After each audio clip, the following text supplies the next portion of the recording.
సమాజం గురించి చర్చించాలంటే సామాజిక వర్గీకరణ, మహిళల స్థితిగతులు అనే 2 అంశాలు చర్చించాలని డీటెయిల్గా నేను చెప్పాను. సింధు నాగరికతకు కూడా మనం ఈ 2 అంశాలనే అధ్యయనం చేయాలి. ఆ సమాజంలో వర్గీకరణ ఎలా జరిగింది, సింధు సమాజంలో మహిళలకు ఎలాంటి స్థానాన్ని కల్పించారు. చదవాలనేటువంటిది, దీన్ని అధ్యయనం చేయాలనేటువంటి కోరిక బలంగా ఉంది. బట్ దురదృష్టం ఏంటంటే వాటి గురించి తెలుసుకునేటువంటి అవకాశం లేదు. వందల చోట్ల మనకు త్రవ్వకాలు జరిగాయి, అనేక వస్తు అవశేషాలు బయటపడ్డాయి. అన్ఫార్చునేట్లీ ఈ వస్తు అవశేషాలు ఆనాటి సమాజం గురించి ఖచ్చితమైనటువంటి సమాచారాన్ని ఇవ్వలేకపోతున్నాయి.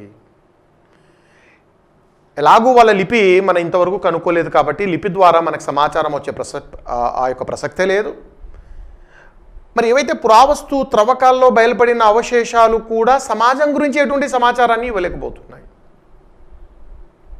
నేను ఇంతకుముందు క్లాసెస్లో, ఇంతకుముందు వీడియోస్లో చాలా క్లియర్గా చెప్పాను. ఎక్కడైతే మనకు ఖచ్చితమైన ఆధారాలు ఉండవో, ఖచ్చితమైన ఆధారాలు లేకపోతే పరికల్పనలు, అంటే పండితులు రకరకాలైనటువంటి ఊహాగానాలతో ముందుకొస్తారు. అన్ఫార్చునేట్లీ ఆ ఊహాగానాలనే మనం చర్చించుకోక తప్పదు. హైపోథెసిస్, సరైన ఆధారాలు లేకుండా సిద్ధాంతాలు చెప్పడము. కాబట్టి ఈ పరికల్పనల ఆధారంగా కొంత ఇక్కడ మనం చర్చించే ప్రయత్నం చేస్తాము. టోటల్గా అయితే సింధు నాగరికత గురించి అయితే మన దగ్గర పెద్దగా సమాచారం లేదండి. జస్ట్ ఒక 2 అంశాలతో సింధు నాగరికత సమాజం గురించి చర్చను ముగిస్తాను. ఒకటి, ఇంకా ఇక్కడ కుల వ్యవస్థ ఆవిర్భవించలేదు. ఇది మాత్రం ఖచ్చితంగా చెప్పచ్చండి. సింధు నాగరికత కాలంలో కుల వ్యవస్థ లేదు. ఎలా చెప్పగలరు? ఏమైనా ఆధారం దొరికిందా?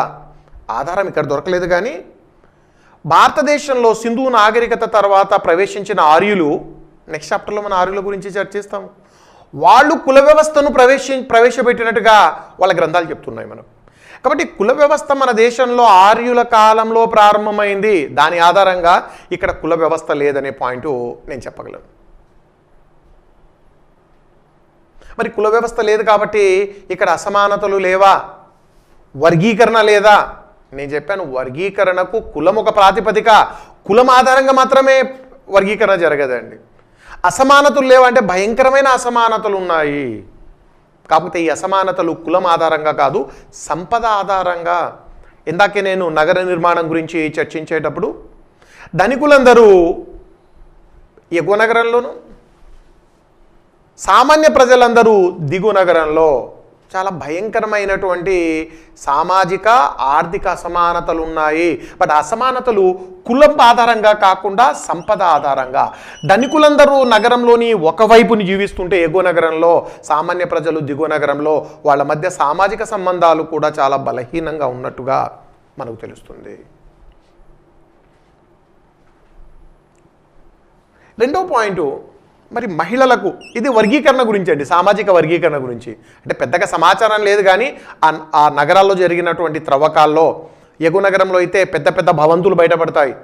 దిగువ నగరానికి వచ్చేసరికి చిన్న చిన్న ఇరుకైన ఇళ్ళు, అంటే పేదవాళ్ళ ఇళ్ళు అనేటువంటిది మనం అవగాహనకు రావడం జరుగుతుంది. మహిళలకు ఎలాంటి స్థానం ఉంది? No information. మన దగ్గర పెద్దగా సమాచారం లేదు. ఇక్కడ జాన్ మార్షల్, ఈయన గురించి ఇంతకుముందు క్లాస్లో కూడా చెప్పాను. ఇతను పురావస్తు శాఖాధిపతి, ఆర్కియాలజికల్ సర్వే ఆఫ్ ఇండియాకు డైరెక్టర్ జనరల్గా ఉన్నప్పుడు, ఈయన డైరెక్టర్ జనరల్గా ఉన్నప్పుడే మనకు సింధు నాగరికత బయలుపడింది. అంటే ఈయన ఆధ్వర్యంలోనే త్రవ్వకాలు జరిగాయి. ఆయన గారు ఈ త్రవ్వకాల్లో స్వయంగా పాల్గొని ఆ వస్తు అవశేషాలన్నిటినీ కూడా అధ్యయనం చేసి సింధు నాగరికత కాలంలో మాతృస్వామ్య వ్యవస్థ ఉంది అనే అభిప్రాయానికి రావడం జరిగింది. ఆయన అభిప్రాయం అండి ఇది.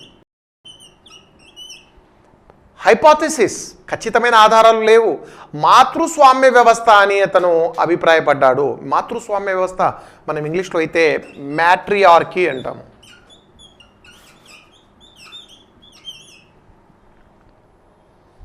మాతృస్వామ్యము, తల్లి కుటుంబానికి అధిపతిగా ఉంటే, కుటుంబ పెద్దగా ఉంటే దాన్ని మాతృస్వామ్య వ్యవస్థ అంటాము. ఇప్పుడు మనం ఉన్నది ప్రజాస్వామ్యము. స్వామ్యం అంటే అధికారం అండి, పవర్, అథారిటీ. స్వామ్యము అంటే అథారిటీ, ప్రజాస్వామ్యం అంటే ప్రజల అథారిటీ, మాతృస్వామ్యం అంటే తల్లి అథారిటీ. అంటే కుటుంబానికి తల్లి మహిళా అధిపతిగా ఉండి మహిళా ఆధిపత్యం ఉంటే దాన్ని మాతృస్వామ్య సమాజం అంటాము. కానీ ఈరోజు భారతదేశంలో మనం ఉంటున్నటువంటి సమాజాన్ని పితృస్వామ్య సమాజం అంటాం. తండ్రి ఆధిపత్యం కొనసాగుతుంది, ఇంగ్లీష్లో ప్యాట్రియార్కీ అంటాము. కాబట్టి మాతృస్వామ్య వ్యవస్థ, పితృస్వామ్య వ్యవస్థ, మ్యాట్రియార్కీ, ప్యాట్రియార్కీ. సో జాన్ మార్షల్ అభిప్రాయం ప్రకారము సింధు సమాజము మాతృస్వామ్య వ్యవస్థనే కలిగి ఉంది. ఖచ్చితమైన ఆధారాలు ఉన్నాయా? లేవు. హైపోథసిస్. దేని ఆధారంగా ఈయన ఈ యొక్క అభిప్రాయానికి వచ్చాడంటే, ఈయన గారు సింధు నాగరికత కాలం నాటి మతాన్ని అధ్యయనం చేశారండి. మతం అక్కడ ఆయన గమనించింది ఏంటంటే, అక్కడ సింధు ప్రజలు దేవుణ్ణి పూజించారు, దేవతలను పూజించారు. కానీ విశేషం ఏంటంటే దేవుడి కంటే దేవతకే ఎక్కువ ప్రాధాన్యత కల్పించారు. ఈ విషయం నేను మతం దగ్గర చర్చిస్తానండి. సింధు నాగరికత కాలంలో దేవుడు ఉన్నప్పటికీ దేవతకే ఎక్కువగా ప్రాధాన్యత, అదే మాతృదేవత. మహిళ దైవానికి ఎక్కువగా ప్రాధాన్యత ఇచ్చారు. జాన్ మార్షల్ అభిప్రాయం ఏంటంటే, ఎక్కడైతే మహిళ దైవాలకు ప్రాధాన్యత కల్పించబడిందో జనరల్గా ఆ సమాజాలు మాతృస్వామ్య సమాజాలు అయి ఉంటాయి. మాతృస్వామ్య సమాజాల్లో దేవతకు, పితృస్వామ్య సమాజంలో దేవుడికి ఎక్కువగా ప్రాధాన్యత ఉంటుందని ఆయన అభిప్రాయము. ఎందుకంటే ఆయన అనాలిసిస్ ప్రకారము మతం అనేటువంటిది సామాజిక, ఆర్థిక, భౌగోళిక పరిస్థితులకు అనుగుణంగా రూపుదాల్చుకుంటుంది. ఇప్పుడు మతం పైన మీరు గనక మతాలను క్రిటికల్గా మీరు అధ్యయనం చేస్తే మతం అనేది ఖచ్చితంగా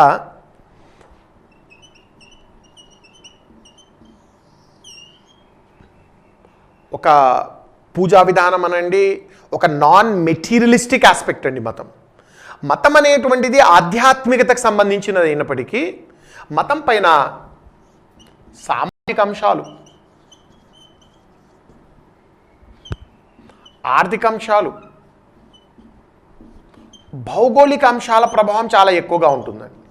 మీరు ఏ మతమైనా చూడండి, ఈ మతం పైన వీటి ప్రభావం చాలా ఎక్కువగా ఉంటుంది. మతాలు అలా శూన్యంలో నుంచి జారిపడవు. మతాలన్నీ కూడా సామాజిక, ఆర్థిక, భౌగోళిక అంశాల ఆధారంగానే ఏర్పాటవుతాయి.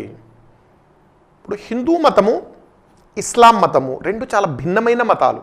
ఎందుకు ఈ రెండు మతాల్లో భిన్నత్వం ఉంది? ఆన్సర్ చాలా సింపుల్ అండి. హిందూ మతం పుట్టిన భారతదేశము, ఇస్లాం పుట్టిన సౌదీ అరేబియా యొక్క సామాజిక, ఆర్థిక, భౌగోళిక పరిస్థితులు వేరువేరుగా ఉన్నాయి. అంటే ఆ మతాలు ఏ ప్రాంతంలో అయితే ఆవిర్భవించాయో ఆ ప్రాంతాల సామాజిక, ఆర్థిక, భౌగోళిక అంశాలను బట్టి మతాల్లో మార్పు ఉంటుంది. కాబట్టి భారతదేశం యొక్క భౌగోళిక అంశాలు, సామాజిక అంశాలు, ఆర్థిక అంశాలు సౌదీ అరేబియా యొక్క అంశాలతో భిన్నంగా ఉంటాయి. కాబట్టి ఆటోమేటిక్గా ఇస్లాం అండ్ హిందూ మతం రెండు వేరువేరుగా వస్తాయి. సరే, మనం ఇస్లాంను తర్వాత మధ్యయుగంలో చర్చిస్తాము. ఒకసారి మీరు హిందూ మతాన్ని, భారతదేశంలో హిందూ మతము ఆవిర్భవించింది, ఆధ్యాత్మికతకు సంబంధించింది మతము అయినా వాటిపైన సమాజము, ఆర్థిక వ్యవస్థ, భౌగోళిక అంశాల ప్రభావము చాలా ఎక్కువగా ఉంటుంది. సమాజము ఏ రకంగా మతాన్ని ఇన్ఫ్లుయెన్స్ చేస్తుంది? హిందూ సమాజము హిందూ మతాన్ని తప్పనిసరిగా ఇన్ఫ్లుయెన్స్ చేస్తుంది. అంటే జాన్ మార్షల్ ఏమంటాడంటే, మీ మతం అనేటువంటిది మీ సమాజం యొక్క ప్రతిబింబమే, రిఫ్లెక్షన్. ఈనాడు హిందూ సమాజము పురుషాధిపత్య సమాజము. స్త్రీ, ముఖ్యంగా ఆదర్శ స్త్రీ ఎవరు, ఆదర్శ పత్ని ఎవరు? భర్తకు సేవలు చేస్తూ, భర్త పాదాల దగ్గర ఉండి సేవలు చేస్తే ఆమె ఆదర్శ పత్ని. మన సమాజంలో ఉన్న సిద్ధాంతం యాజ్ ఇట్ ఈస్గా ఇది మతంలో కూడా రిఫ్లెక్ట్ అవుతుంది. దేవతలు ఉన్నప్పటికీ కూడా, చాలామంది హిందూ మతంలో చాలా దేవతలు ఉన్నప్పటికీ దేవుళ్ళకే ఎక్కువగా ప్రాధాన్యత కల్పించడం జరిగింది. మహాలక్ష్మి మహావిష్ణు పాదాల దగ్గర కూర్చొని ఉంటుంది. అంటే నీ సమాజంలో ఉన్న అంశాలే మతంలో రిఫ్లెక్ట్ అవుతాయి. ఫర్ ఎగ్జాంపుల్, ఇంకొక ఎగ్జాంపుల్, మన సమాజంలో ఒక వ్యక్తికి 2 భార్యలు. మరి ఒకే వ్యక్తి యొక్క 2 భార్యలు శాంతియుత సహజీవనం చేస్తారా? చేయరు. వాళ్ళ మధ్య ఘర్షణ, ఆ ఘర్షణలో ఈ వ్యక్తి నలిగిపోతూ ఉంటాడు. అంటే ఒకే వ్యక్తి యొక్క ఇద్దరు భార్యలు ఎప్పుడూ కలిసిమెలిసి ఉండరు, వాళ్ళ మధ్య ఒక రకమైన రైవలరీ, ఆ రైవలరీలో ఇతను నలిగిపోతూ ఉంటాడు. అది మతంలో కూడా కనిపిస్తుంది. ఎవరైనా దేవుడికి ఇద్దరు భార్యలు ఉన్నారనుకోండి, ఏ దేవుడైనా, మీరు ఫర్ ఎగ్జాంపుల్ కృష్ణుడిని చూడండి, నారీ నారీ నడుమ మురారి, రుక్మిణి సత్యభామ, వాళ్ళు ఘర్షణ పడుతుంటే కృష్ణుడు నలిగిపోతుంటాడు. ఎలా వస్తాయి ఇవన్నీ అంటే జాన్ మార్షల్ ఏమంటాడంటే ఇది ఒకటి హిందూ మతానికే కాదండి, అన్ని మతాలకు వర్తిస్తుంది. మనం ఏమంటే హిందూ మతాన్ని మనం చర్చిస్తున్నాము కాబట్టి మన సమాజము మన మతాలను తప్పనిసరిగా ప్రభావితం చేస్తుంది. మతం అనేటువంటిది సామాజిక ప్రతిబింబము. ఇంకా ఆర్థిక అంశాలు కూడా మతాన్ని ప్రభావితం చేస్తాయి. సింధు ప్రజలు ఎద్దును పూజించారు, మనం చర్చించబోతున్నాము. ఆర్యులు ఆవును పూజించారు, అది కూడా చర్చిస్తాము. ఎందుకు వీళ్ళు ఎద్దును వాళ్ళ ఆవును అంటే వాళ్ళ ఆర్థిక వ్యవస్థలు వేరువేరుగా ఉన్నాయి. సింధు ప్రజలది వ్యవసాయ ఆర్థిక వ్యవస్థ. వ్యవసాయంలో ఎద్దు అత్యంత ప్రధాన పాత్ర పోషిస్తుంది. ఎద్దు లేకపోతే అసలు వ్యవసాయం లేదండి. కాబట్టి వాడికి అన్నం పెట్టేది ఆ ఎద్దు. ఎద్దు లేకపోతే వీడికి జీవనోపాధి లేదు. కాబట్టి దాన్ని పూజించడం అనేది జరుగుతుంది. ఎందుకంటే వాడి వ్యవసాయం అండి. ఆర్యులు పశుపోషకులు, పాలు, పాల పదార్థాలు, ఇదండి వాళ్ళ ఆర్థిక వ్యవస్థ. అది అక్కడ ఎద్దు కాదు, ఆవుకు ఎక్కువ ప్రాధాన్యత ఉంటుంది. కాబట్టి పశుపోషణ సమాజాల్లో ఆవుకు, వ్యవసాయ సమాజాల్లో ఎద్దుకు ప్రాధాన్యత ఉంటుంది. ఆ ప్రాధాన్యతలే ఆ మతాల్లో కూడా వెళ్ళిపోయాయి. అంటే ఆర్థిక అంశాలు ఏ రకంగా మతాన్ని ఇన్ఫ్లుయెన్స్ చేస్తున్నాయి. వాళ్ళు ఎద్దును పూజిస్తున్నారు, వీళ్ళు ఆవును పూజిస్తున్నారంటే ఆర్థిక అంశాలు మతాన్ని ప్రభావితం చేస్తున్నాయనే పాయింట్. ఇక భౌగోళిక అంశాలు అంటారా? ఇక భౌగోళిక అంశాల ప్రభావం అయితే మతాలపైన అంతింత ఉండదు. ఒక మతానికి ఇంకొక మతానికి డిఫరెన్సెస్ ఉన్నాయంటే అర్థం ఏంటంటే ఈ రెండు మతాలు భిన్నమైన భౌగోళిక వ్యవస్థలు కలిగినటువంటి ప్రాంతాల నుండి వచ్చాయి. హిందూ మతం గురించి ఇక్కడ ఒక ఎగ్జాంపుల్ ఇస్తాను. ఏ రకంగా భౌగోళిక అంశాలు మతాన్ని ప్రభావితం చేస్తాయి. ప్రాచీన మధ్యయుగాల్లో, ముఖ్యంగా మీరు ప్రాచీన యుగంలో వెళ్తే, అడవులను నరికేస్తే పుణ్యము పురుషార్థము అని మన గ్రంథాలు చెప్తున్నాయి, హిందూ గ్రంథాలు. అడవులను నరికేస్తే స్వర్గప్రాప్తి కలుగుతుంది. కాబట్టి ప్రజలను అడవులను నరికేయడానికి ప్రోత్సాహాన్ని కల్పించింది హిందూ మతం అండి. మన ప్రాచీన రాజులైతే అడవులను నరికించడంలో పోటీ పడ్డారు. మన మతం కూడా జనరల్గా మతాలన్నీ మంచి పనుల కోసము ప్రజలను ప్రోత్సహిస్తుంటాయండి. అడవులను నరికేస్తే మీకు స్వర్గప్రాప్తి, ప్లీజ్ దయచేసి చెట్లను నరికేయండి. ఎందుకు మతాలు ఆ రకంగా చెప్పాయంటే, ఇప్పుడు 80-90% భూభాగము అడవులతో కప్పబడి ఉన్న రోజులండి. మొత్తం భూభాగంలో 80-90% కొత్త గ్రామాలు నిర్మించుకోవాలన్నా, కొత్త వ్యవసాయ భూమిని మరి సాగులోకి తేవాలన్నా అడవులను నరికేయాలి. మీరు అడవులను నరికేస్తే అభివృద్ధి. అందుకనే మీరు కాకతీయుల్లో చూడొచ్చు, కాకతీయ చక్రవర్తులు వెనకబడినటువంటి రాయలసీమలోను పల్నాడులోను అడవులను నరికించి అభివృద్ధి కార్యక్రమాలు చేపట్టారు అని శాసనాలు చెప్తున్నాయి. అంటే చెట్లను నరికేస్తే అభివృద్ధి, ప్రజలకు మంచి. మతాలు బాబు మీరు చెట్లను నరికేసి స్వర్గంలో వెళ్ళండి. ఇప్పుడు ప్రస్తుతము అదే హిందూ మతంలో చెట్లను నరికేస్తే మహాపాపము, నరకానికి వెళ్తావు. ఏంటి ఒకే మతము ఎందుకు స్టాండ్ చేంజ్ అయ్యింది అంటే భౌగోళిక పరిస్థితులు మారిపోయాయి. ఇప్పుడు చాలా భయంకరమైన పరిస్థితుల్లో 80-90% కాదు, అడవులు 15% పడిపోయాయి, 10% పడిపోయాయి. అడవులు నరికివేయడం వల్ల భూగోళం అంతా కూడా ప్రమాదంలోకి వెళ్ళిపోయింది. పర్యావరణ సమతౌల్యము దెబ్బతింది. ఇప్పుడు తెలంగాణలో కేసీఆర్ ప్రభుత్వము హరితహారం అనే కార్యక్రమాన్ని చేపట్టింది. కోట్లాది మొక్కలు నాటి 15% అడవులను 30% పెంచాలనే ఒక లక్ష్యంతో ఓ పెద్ద ఎత్తున ఈ కార్యక్రమం జరుగుతుంది. అందులో భాగంగా తెలంగాణ అటవీ శాఖ వాళ్ళు టీవీలో ఒక యాడ్ వేసారండి, ఈ చెట్లను పెంచండి అని చెప్పడానికి. ఏంటి యాడ్ ఏంటంటే, ఒక వ్యక్తి చెట్టును నరుకుతూ ఉంటాడు. యమధర్మరాజు తన భటులతో వచ్చి అతన్ని నరకానికి తీసుకెళ్ళడానికి వస్తాడు. యమభటులు వెళ్ళి నీ టైం అయిపోయింది, నిన్ను మేము నరకానికి తీసుకెళ్తాము. యాడ్ అండి ఇది, తెలంగాణ ప్రభుత్వం యాడ్. అతను అమాయకంగా అడుగుతాడు, నేనేం తప్పు చేశానండి నన్ను నరకానికి తీసుకెళ్తున్నారు? చెట్లను నరికేసి మహాపాపానికి ఒడిగడుతున్నావు, అందుకని నిన్ను నరకానికి తీసుకెళ్ళి ఏం చేస్తాను? నన్ను నరకానికి తీసుకెళ్ళి ముక్కలు ముక్కలుగా నరుకుతాము. మళ్ళీ అతికించి మళ్ళీ నరుకుతాము, మళ్ళీ అతికిస్తాము. ఇవి నీకు శిక్ష. మా ప్రభు నన్ను క్షమించండి, నాకు తెలియదు. చెట్లను నరికేస్తే నరకంలో తీసుకెళ్ళి రకరకాల శిక్షలు వేస్తారని నాకు తెలియదు. కాబట్టి ఒకసారి మన్నించి ఒక అవకాశం ఇవ్వండి, నేను స్వర్గానికి వెళ్ళాలి. నేను స్వర్గానికి వెళ్ళాలంటే మీరే ఒక ఆలోచన ఇవ్వండి. అప్పుడు యమధర్మరాజు అంటాడు, అలా అయితే కేసీఆర్ యొక్క హరితహార కార్యక్రమంలో పాల్గొని చెట్లను పెంచి నువ్వు స్వర్గానికి వెళ్ళు. పాయింట్ యాడ్ పాయింట్ కాదు. ఇప్పుడు మన మతము చెట్లను పెంచమని ప్రోత్సహిస్తుంది. మతాలన్నీ మంచి పనులు చేయమని ప్రజలను కొడుతాయండి.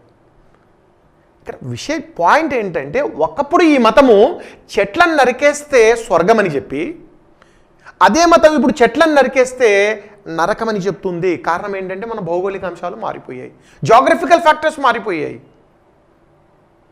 అంటే ఇక్కడ నేను చెప్పే పాయింట్ ఏంటంటే, మతం అనేటువంటిది ఆధ్యాత్మిక అంశమైనప్పటికీ ఈ అంశాలు సామాజిక ఆర్థిక భౌగోళిక అంశాల ప్రభావము వాటిపైన చాలా ఎక్కువగా ఉంటుంది. కాబట్టి ఎప్పుడైనా మతాలను మీరు అర్థం చేసుకోవాలంటే ఈ మొత్తం టోటల్ ఎన్వైరన్మెంట్లో అర్థం చేసుకోవాలి. శూన్యంలో నుంచి మతాలు జారిపడవు. మతాలను చాలా శాస్త్రీయంగా, చాలా సైంటిఫిక్గా మనం అధ్యయనం చేయాల్సి ఉంటుంది. జాన్ మార్షల్ ఏమంటాడంటే, సింధు ప్రజలు మాతృదేవతను పూజించారు కాబట్టి వాళ్ళ సమాజము మాతృస్వామ్య సమాజమై ఉంటుంది. ఎందుకంటే మీ మతము మీ సమాజానికి దర్పణము. మీ సమాజమే మీ మతాన్ని ఇన్ఫ్లుయెన్స్ చేస్తుంది. కాబట్టి పితృస్వామ్య సమాజాల్లో దేవుళ్లకు మాతృస్వామ్య సమాజాల్లో ఎక్కువగా ప్రాధాన్యత ఉంటుంది. ఇది ఒక హైపోథసిస్ అండి. ఇది కరెక్ట్ కావచ్చు, కరెక్ట్ కాకపోవచ్చు. సో ఈ హైపోథసిస్ ఆధారంగా ఆయన మాతృస్వామ్య వ్యవస్థ అంటాడు. మొత్తానికి కన్క్లూజన్ ఏంటంటే, సింధు నాగరికత సమాజము తెలుసుకోవడం సాధ్యం కాదు. మనకు పెద్దగా ఎటువంటి ఆధారాలు లభ్యం కాలేదు. ఇక రాజకీయ వ్యవస్థ.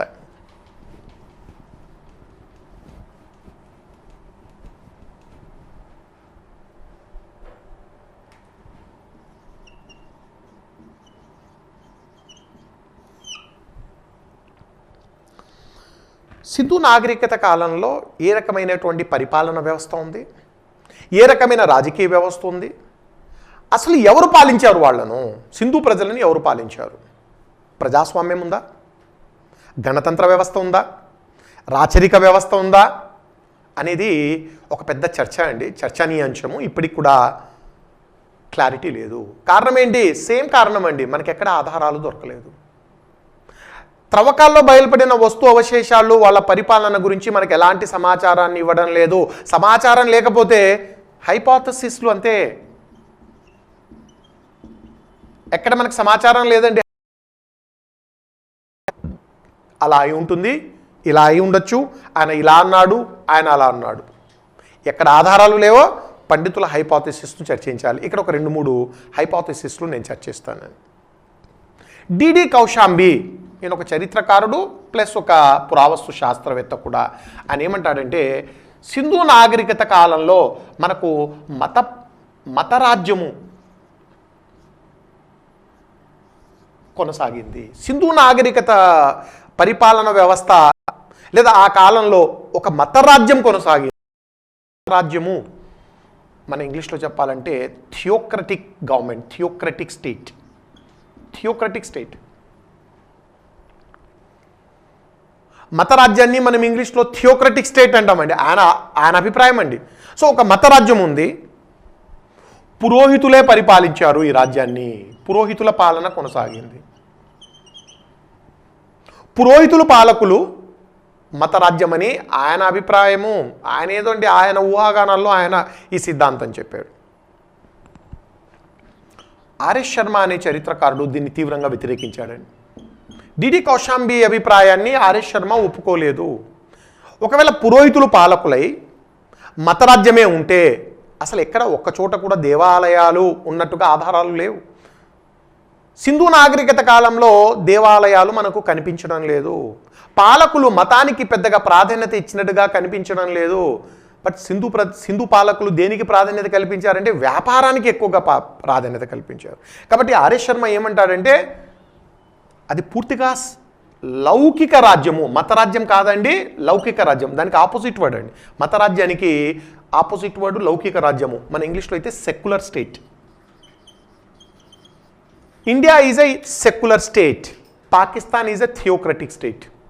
మతపరమైన రాజ్యం అది, మనదేమో సెక్యులరు. పాలకులు వర్తకులై ఉంటారని ఈయన అభిప్రాయము. దేనికి ఖచ్చితమైన ఆధారాలు లేవండి, వీళ్ళ ఊహాగానాలు అంతే. ఆర్ఎస్ శర్మ ఏమో ఇది లౌకిక రాజ్యమని, వర్తకులు పాలించారని ఆయన అభిప్రాయపడ్డాడు. ఇంకొక ఆయన, ఒక బ్రిటిష్ చరిత్ర పురావస్తు శాస్త్రవేత్త గార్డెన్ చైల్డ్, ఈయన గారు ఒక అభిప్రాయానికి వచ్చారని ఈయన ఒక అభిప్రాయాన్ని తెలియజేస్తున్నాడు. సింధు కాలంలో ఖచ్చితంగా ఏ పరిపాలన వ్యవస్థ ఉందో తెలుసుకోవడం అసాధ్యము. అయితే ప్రతి నగరంలో కూడా మున్సిపల్ పాలన ఉందని ఖచ్చితంగా చెప్పచ్చు. ప్రతి నగరంలో మున్సిపల్ పాలన అంటే ఎప్పుడైతే మనకు పురపాలక సంఘాలు నగరాలను ఎలా పరిపాలిస్తున్నా మున్సిపల్ పాలన అంటామండి. ప్రతి నగరంలో ఒక మున్సిపాలిటీ ఉంది అనేది ఆయన అభిప్రాయం. ఎలా చెప్పగలరు? ఆ నగర నిర్మాణం చూడండి, ఆ నగరాన్ని ఎంత అద్భుతంగా మెయింటైన్ చేశారు. అండర్ గ్రౌండ్ డ్రైనేజ్ సిస్టమ్ చూడండి, స్ట్రీట్ లైటింగ్ చూడండి, ఆ యొక్క శానిటేషన్ చూడండి. అంటే ఇవన్నీ ఖచ్చితంగా చాలా అద్భుతంగా జరిగాయంటే అక్కడ ఒక స్థానిక ప్రభుత్వం ఉండాలి. ఇప్పుడు ఎక్కడో విజయవాడలో ఉన్నటువంటి ఒక ప్రభుత్వము కర్నూలు జిల్లాలో ఒక మారుమూల గ్రామంలో డ్రైనేజ్ను నిర్వహించగలుగుతుందా అండి? సాధ్యమా? మరి ఆ డ్రైనేజ్ వ్యవస్థ, ఆ రోడ్ల వ్యవస్థ బ్రహ్మాండంగా కొనసాగుతుందంటే స్థానికంగా ఒక ప్రభుత్వం ఉంటుంది. లేదా హైదరాబాద్లో ఉన్నటువంటి ప్రభుత్వము ఎక్కడో ఆదిలాబాద్ జిల్లాలో ఒక మారుమూల గ్రామంలో ఉన్నటువంటి రోడ్ల నిర్మాణాన్ని లేదా రోడ్ల నిర్వహణ చేపడుతుందా? నో. అంటే అక్కడ ఆ వ్యవస్థ అంతా కూడా బ్రహ్మాండంగా నడిచింది కాబట్టి, పారిశుద్ధ్యం అనేది చాలా బ్రహ్మాండంగా కొనసాగింది కాబట్టి స్థానికంగా ఒక ప్రభుత్వం ఉండి ఉంటుందని గార్డెన్ చైల్డ్ అభిప్రాయము. ఈ రకంగా కొన్ని హైపోథెసిస్లు తప్ప వాళ్ళ పరిపాలన గురించి మనం చెప్పలేము. అది ప్రజాస్వామ్యమా రాచరికమా మనం చెప్పడానికి వీల్లేదు. మన దగ్గర ఖచ్చితమైన ఆధారాలు లేవు. కాబట్టి వాళ్ళ సామాజిక వ్యవస్థ గురించి మన దగ్గర సమాచారం పెద్దగా లేదు. అదే రకంగా రాజకీయ వ్యవస్థ గురించి కూడా పెద్దగా సమాచారం లేదు. మనకు కొంత సమాచారం వస్తుందని. ఆర్థిక వ్యవస్థ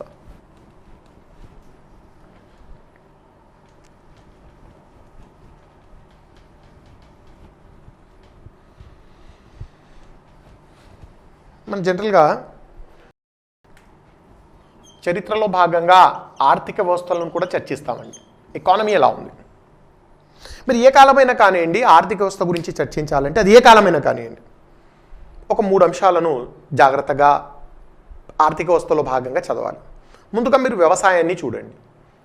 ఆ కాలంలో వ్యవసాయ పరిస్థితులు ఎలా ఉన్నాయి? 2 పరిశ్రమలు ఎలా ఉన్నాయి? 3 వ్యాపార వాణిజ్యాలు. వ్యవసాయము, పరిశ్రమలు, వ్యాపార వాణిజ్యాలు ఈ 3 కలిస్తే మన ఆర్థిక వ్యవస్థ అవుతుందండి. ఏ టాపిక్ అయినా కానీ, ఏ యుగమైనా కానీ ఇది మెయిన్ స్ట్రక్చర్. ఇప్పుడు సింధు నాగరికతకు సంబంధించినటువంటి ఆర్థిక వ్యవస్థలో కూడా ఈ 3 అంశాలే నేను చర్చిస్తాను. ముందుగా వ్యవసాయ పరిస్థితులు మనం గమనిస్తాం.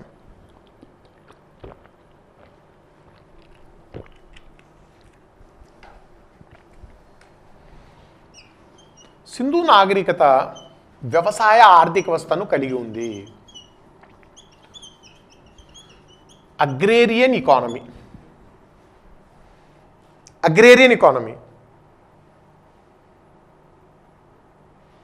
ఏంటి అగ్రేరియన్ ఎకానమీ అంటే? వ్యవసాయ ఆర్థిక వ్యవస్థ అంటే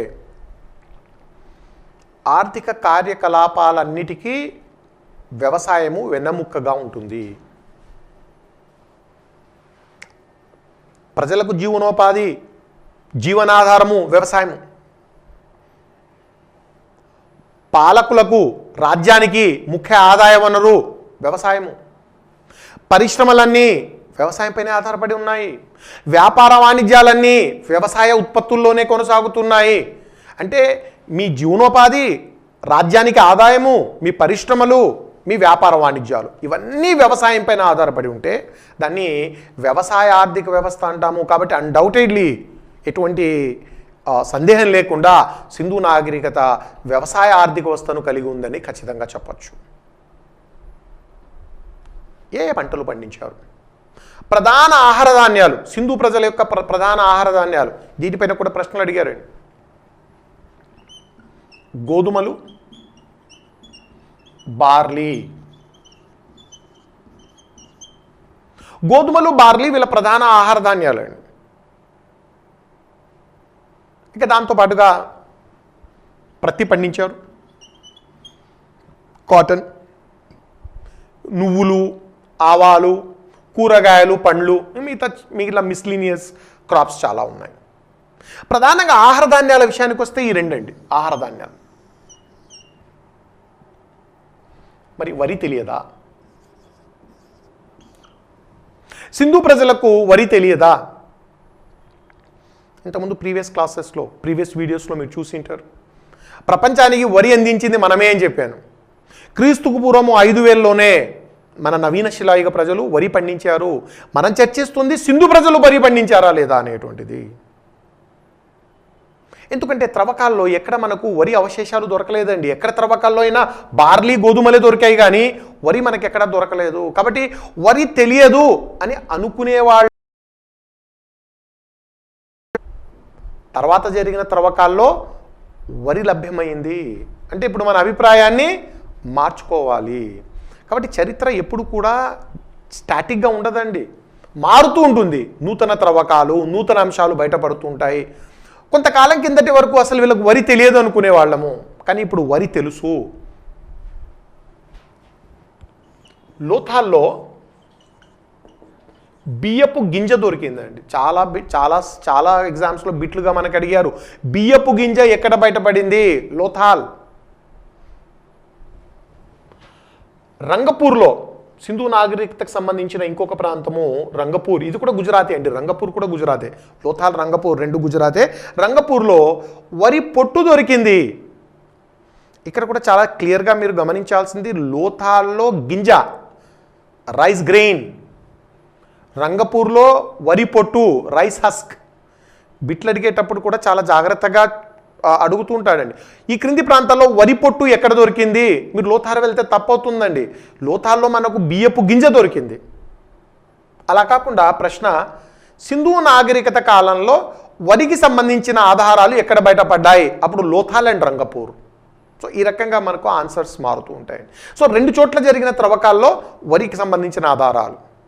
అయినప్పటికీ వాళ్ళ ప్రధాన ఆహార ధాన్యం అంటే గోధుమలు, బార్లీనే.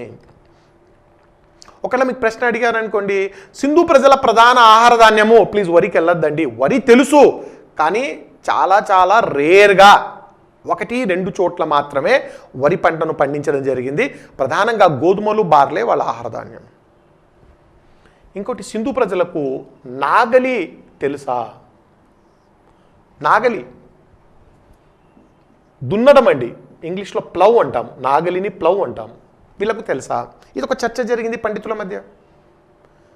సింధు ప్రజలకు నాగలి తెలియదు, తవ్వుడు కర్ర ద్వారా విత్తనాలు వేశారు. హో అంటాము, తవ్వుడు కర్ర, చిన్న కర్ర తీసుకొని రంధ్రాలు, చిన్న చిన్న రంధ్రాలు వేసి విత్తనాలు వేస్తారండి. అలా తవ్వుడు కర్రను ఉపయోగించారు కానీ నాగలి తెలియదు అని అనుకునేవాళ్ళు. తర్వాత మనకు నాగలికి సంబంధించిన ఆధారాలు కూడా దొరికాయి. సింధు ప్రజలకు నాగలి తెలుసని మనకు ఆధారాలు లభ్యమయ్యాయి. ఇక్కడ ఒక 2 నగరాల్లో నాగలికి సంబంధించిన ఆధారాలు మనకు కనిపిస్తాయి. ఒకటి బనవాలి. బనవాలి నగరంలో టెర్రకోటతో తయారు చేసినటువంటి నాగలి బొమ్మ దొరికిందండి. అంటే పిల్లలు ఆడుకోవడానికి టెర్రకోటతో నాగలి బొమ్మ తయారు చేశారు. టెర్రకోట అంటే కాల్చిన బంకమట్టి. కాల్చిన బంకమట్టిని టెర్రకోట అంటాం, ఇంగ్లీష్ పదం అండి టెర్రకోట.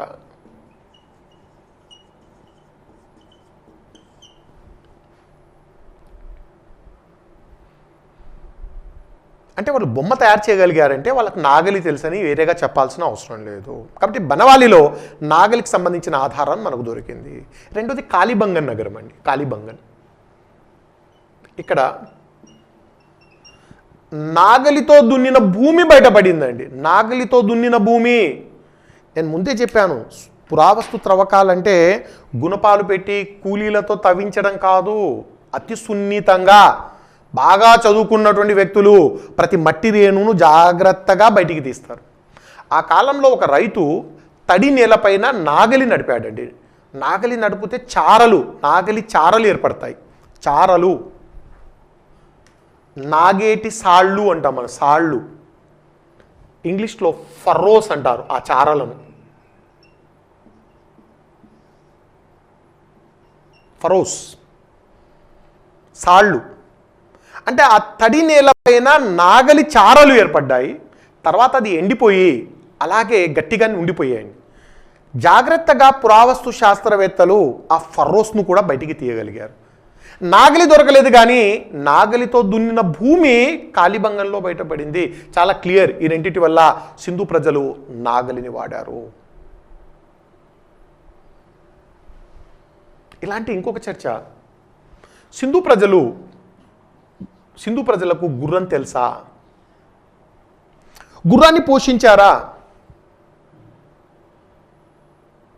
ఇంతకుముందు అభిప్రాయం ఏంటంటే సింధు ప్రజలకు గుర్రం తెలియదు. భారతదేశంలో గుర్రాన్ని ప్రవేశపెట్టింది ఆర్యులే. ఆర్యులు ఎక్కడో మధ్య ఆసియా నుంచి భారతదేశానికి వచ్చి గుర్రాన్ని ప్రవేశపెట్టారు అనే ఒక అభిప్రాయము అందరిలో ఉండేది. కానీ ఈ మధ్య ఏదైతే పరిశోధనలు జరిగాయో దానిని బట్టి సింధు ప్రజలకు గుర్రం తెలుసు అని చాలా క్లారిటీ వచ్చింది. 2 సైట్స్లో మనకు గుర్రానికి సంబంధించిన ఆధారాలు. ఒకటి లోథాల్లో టెర్రకోటతో చేసిన గుర్రపు బొమ్మ దొరికిందండి. మట్టితో పిల్లలు ఆడుకోవడానికి మట్టితో చేసినటువంటి బొమ్మ, టెర్రకోట గుర్రపు బొమ్మ. అంటే మీరు బొమ్మ తయారు చేస్తున్నారంటే ఆ జంతువు మీకు తెలుసు. కొంతమంది సనాతన చరిత్రకారులు వీళ్ళకి గుర్రం తెలియదు, గుర్రం ఆర్యులే తీసుకొచ్చారని గట్టిగా నమ్మేవాళ్ళు దీన్ని ఒప్పుకోలేదండి. బొమ్మ తీసుకొచ్చారు చూడండి, లోథాల్లో బొమ్మ, మనకు గుర్రపు బొమ్మ దొరికిందండి, మీ అభిప్రాయాన్ని మార్చుకోండి, గుర్రం సింధు ప్రజలకు తెలుసు. వాళ్ళు ఏమన్నారంటే నో, ఇది గుర్రం కాదండి, ఇది గాడిదపుండి. అంటే ఆ బొమ్మ తయారు చేసిన వాడు పెద్ద క్లారిటీ ఇవ్వలేదండి. అది గుర్రంలాగా ఉంటుంది, గాడిదలాగా కూడా ఉంటుంది. నేను నమ్మను, సింధు ప్రజలకు గుర్రం తెలియదు అని నేను వాదించేవాడిని. నేను దీన్ని గుర్రం కాదు గాడిదని పక్కన పెట్టేశాను. అంటే కొంత డౌట్ఫుల్. లోథాల్లో దొరికిన గుర్రపు బొమ్మ కొంత డౌట్ఫుల్. ఆ తర్వాత గుజరాత్లోనే మనకు సర్కొటడా, ఇది కూడా సింధు నాగరికతకు సంబంధించిన నగరము. మొత్తం 1500 సైట్స్ ఉన్నాయండి, అందులో సర్కొటడా. ఇక్కడ గుర్రపు అస్థిపంజరం దొరికింది. ఇక తిరుగులేని ఆధారం అండి ఇది. స్కెలిటన్స్, మొత్తం స్కెలిటన్ దొరికింది. ఒకసారి మనకు ప్రీవియస్ ఎగ్జామ్స్లో అడిగిన ప్రశ్న ఏంటంటే గుర్రము యొక్క వాస్తవ అవశేషాలు ఎక్కడ బయటపడ్డాయి? లోథాలంటే పొరపాటు, లోథాల్లో వాస్తవ అవశేషాలు కాదు, అది గుర్రపు బొమ్మ, అది కూడా డౌట్ఫుల్. అస్థిపంజరం దొరికింది. యాక్చువల్ రిమైన్స్, వాస్తవ అవశేషాలు సర్కొటడలో. కాబట్టి సింధు ప్రజలకు గుర్రం తెలుసు, కానీ విస్తృతంగా గుర్రాన్ని ఉపయోగించింది మొట్టమొదటిసారిగా ఆర్యులే. ఆర్యుల కాలంలో గుర్రం ఎక్కువగా ప్రాచుర్యంలోకి వచ్చింది. ఇందాక నేను చెప్పాను మొహంజదారో అనే సినిమాలో ఒక సీన్ అండి. హీరో హృతిక్ రోషన్ ఒక చిన్న వ్యాపారి మొహంజదారో మార్కెట్లో వస్తువులు అమ్ముకుంటూ ఉంటాడు. విదేశీ వర్తకులు, అప్పుడు ఆ కాలంలో విదేశీ వాణిజ్యం బ్రహ్మాండంగా జరిగిందండి. కొంతమంది విదేశీ వర్తకులు మార్కెట్లో గుర్రాలను అమ్ముతుంటారు. అంటే ఆ సినిమాలు ఎలా చూపించారంటే వీళ్ళ గుర్రం తెలియదు, గుర్రాన్ని విదేశీయులు తీసుకొచ్చారు. మొత్తానికి మొహంజదారో మార్కెట్లో గుర్రపు ఉంటుందండి. మొహంజదారో ప్రజలందరూ ఆ జంతువును చాలా విచిత్రంగా చూస్తుంటారు, ఎందుకంటే ఇంతకుముందు ఎప్పుడు చూడలేదు. ఏంటి ఇది కొత్త రకమైన జంతువే, అందరూ విచిత్రంగా చూస్తుంటారు. ఒక మొహంజదారో ఆ పట్టణంలో ఉన్న యువకుడు ఆ విదేశీ వ్యాపారస్తుల దగ్గరికి వెళ్ళి, బాబు ఇది ఏ జంతువు అని అడుగుతాడు. ఆ సినిమాలో అని ఇది గుర్రము, పాలిస్తుందా అని అడుగుతాడు మొహంజదారో సినిమాలో. అంటే వాడు ఎప్పుడు గుర్రం, అంటే ఆ సినిమాలో అలా చూపించారంటే అసలు గుర్రం తెలియదు. అంటే ఈ జంతువు చాలా కొత్తగా అనిపిస్తుంది, పాలిస్తుందా? లేదండి ఇది పాలు ఇవ్వదు. మరి ఎందుకు దీని వాడకం ఏంటి? ఇది వాహనము, దీని మీద కూర్చుంటే అది వేగంగా పరిగెత్తుతుందని ఆ విదేశీ వ్యాపారస్తుడు చెప్తూ ఉంటాడు. అంటే మొత్తానికైతే గుర్రము చాలా రేర్గా కనిపిస్తుంది అనేది ఇక్కడ పాయింట్ అండి. బట్ గుర్రానికి సంబంధించిన అవశేషాలు లోథాల్, సర్కొటడలో మనకు లభించాయి. ఓకే, నేను వ్యవసాయం గురించి మాట్లాడుతూ వాళ్ళకు వరికి సంబంధించిన 2 నగరాలు, నాగలి లభించిన 2, అంటే నాగలికి సంబంధించిన ఆధారాలు లభించిన 2 నగరాలు, గుర్రానికి సంబంధించిన 2 నగరాలు. జనరల్గా మనకు ఆబ్జెక్టివ్ ఎగ్జామ్స్లో ఇవే ఎక్కువగా అడుగుతూ ఉంటాడు. రైట్, వ్యవసాయం గురించి కొంత సమాచారం, అగ్రేరియన్ ఎకానమీ గురించి కొంత సమాచారం. నెక్స్ట్ వ్యవసాయం తర్వాత ఆర్థిక వ్యవస్థలో మనం చర్చించాల్సిన 2వ అంశము పరిశ్రమలు. సింధు నాగరికత కాలంలో పరిశ్రమలు ఏంటి? ఈ పరిశ్రమలు అనే పదాన్ని నేను వాడినప్పుడు మీరేదో పెద్ద పెద్ద యంత్రాలతో నడిచే పరిశ్రమలు అనుకుంటే పొరపాటు. ఆ యంత్రాలతో నడిచే ఆధునిక పరిశ్రమలు మన దేశంలో 19వ శతాబ్దపు చివరిలో 20వ శతాబ్దపు ప్రారంభంలోనే వచ్చాయి. అంటే బ్రిటిష్ పీరియడ్లో వచ్చాయండి. కాబట్టి దయచేసి నేను పరిశ్రమలు అనే పదం వాడినప్పుడల్లా మీరు వృత్తి ఆధారంగా కొనసాగేటువంటి హస్తకళా పరిశ్రమలని గుర్తుపెట్టుకోవాలి. హ్యాండీక్రాఫ్ట్స్, వడ్రంగి, చెప్పులు కుట్టడము, కుండలు తయారు చేయడము, ఇవంటి పరిశ్రమలు అంటే. ఆధునిక పరిశ్రమలు మన దేశంలో ఆధునిక కాలంలో వచ్చాయి. ఎప్పుడో 19వ శతాబ్దపు చివరిలో 20వ శతాబ్దంలోనూ వస్తాయి. కాబట్టి ఇప్పుడు మనం మాట్లాడేటివన్నీ కూడా profession based handicraft industries. Sindhu నాగరికత కాలంలో మనకు రకరకాల పరిశ్రమలు ఉన్నాయి. ఏమేం పరిశ్రమలు ఉన్నాయి ఇక్కడ? వస్త్ర పరిశ్రమ,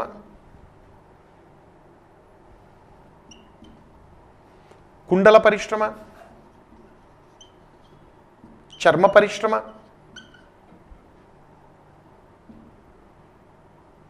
లోహ పరిశ్రమ. లోహ పరిశ్రమలో మీరు గుర్తుపెట్టుకోవాల్సిన పాయింట్, సింధు ప్రజలు రాగి మరియు కాంస్యము వీటితో చేసిన పనిముట్లే వాడారండి. ఇనుము తెలియదు, సింధు ప్రజలకు ఇనుము తెలియదు. రాగి, కాంస్యము, కాపర్ అండ్ బ్రాంజ్, ఈ వస్తువులే వాళ్ళు తయారు చేశారు. నౌకా పరిశ్రమ. నౌకా పరిశ్రమ లోథాల్లో మాత్రమే కనిపిస్తుంది. వాళ్ళ ఓడరేవు అదే అండి, లోథాల్లో మాత్రమే నౌకా పరిశ్రమ, వేరే చోట నౌకా పరిశ్రమ లేదు.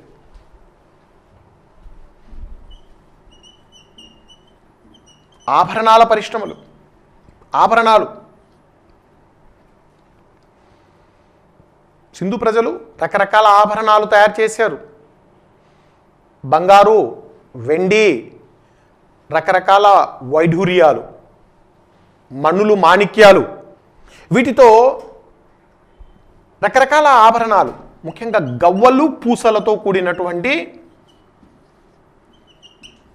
అనేక ఆభరణాలు తయారు చేశారు. గవ్వలు, పూసలు.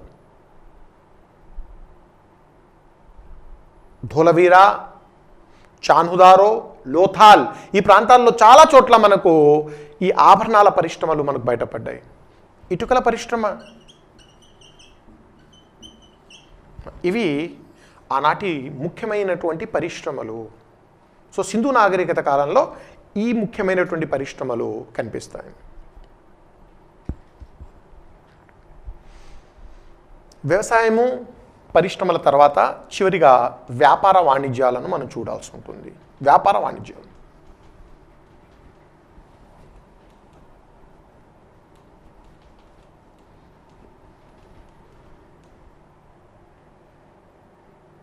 సింధు నాగరికత సిరి సంపదలకు నిలయంగా ఉండేది.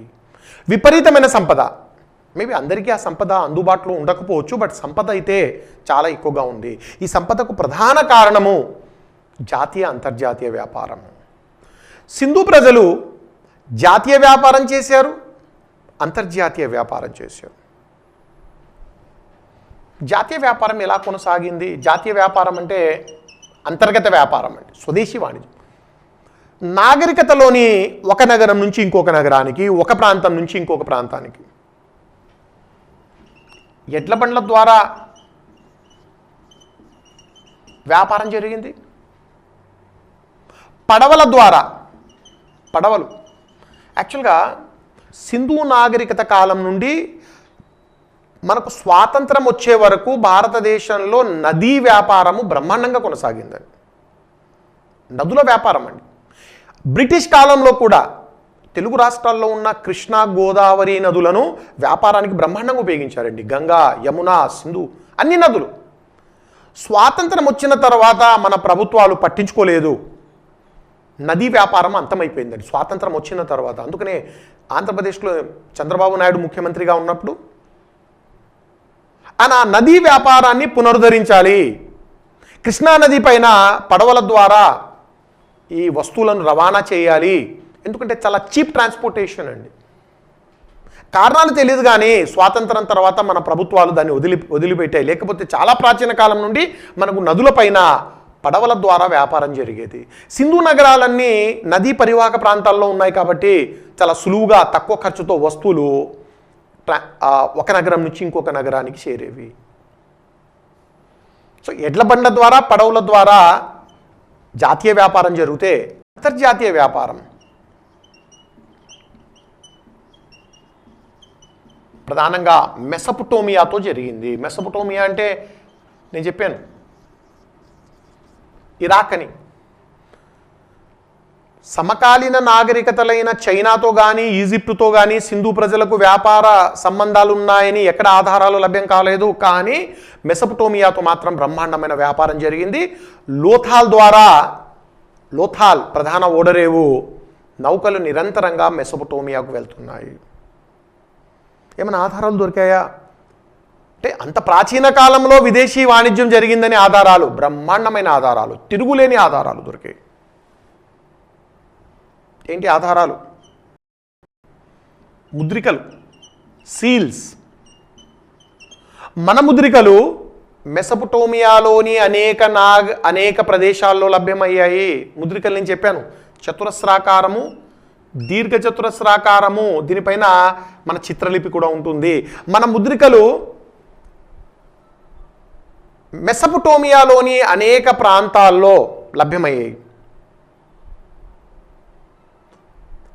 మెసొపొటేమియా ముద్రికలు వాళ్ళవి కూడా ముద్రికలు ఉన్నాయండి, కానీ అవి స్తూపాకారంలో ఉంటాయి.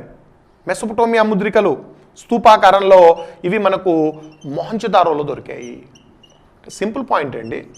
మన ముద్రికలు వాళ్ళ దగ్గర, వాళ్ళ ముద్రికలు మన దగ్గర లభ్యమయ్యాయి అంటే అర్థం ఏంటి? లావాదేవీలు జరిగాయి. నేను చెప్పాను ఈ ముద్రికలు వ్యాపారం కోసం ఉపయోగించి ఉండొచ్చు అనే ఒక అభిప్రాయం ఉంది. తిరుగులేని ఈ యొక్క ఆధారం అండి.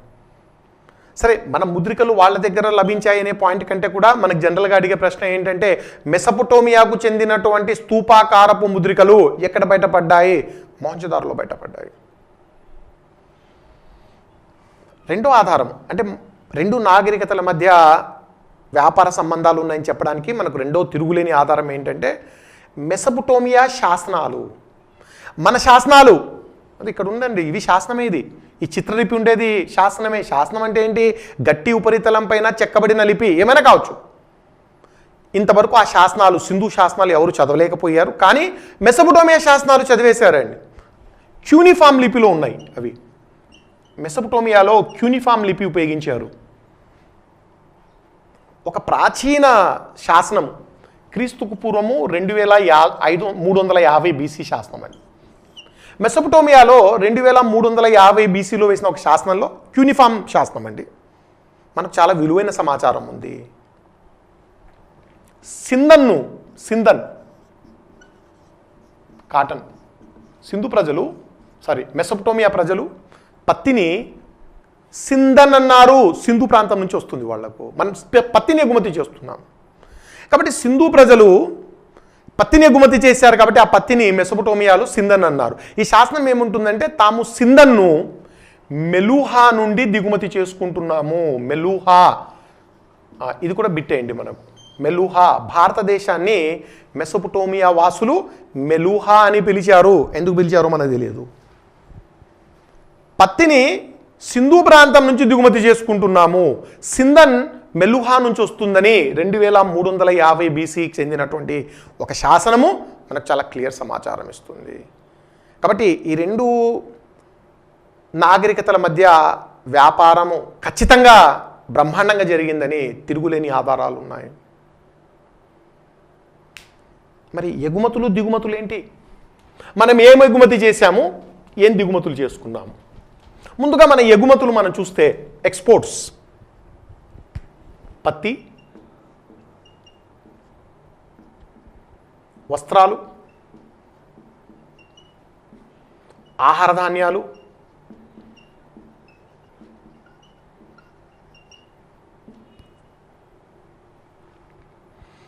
ఆభరణాలు,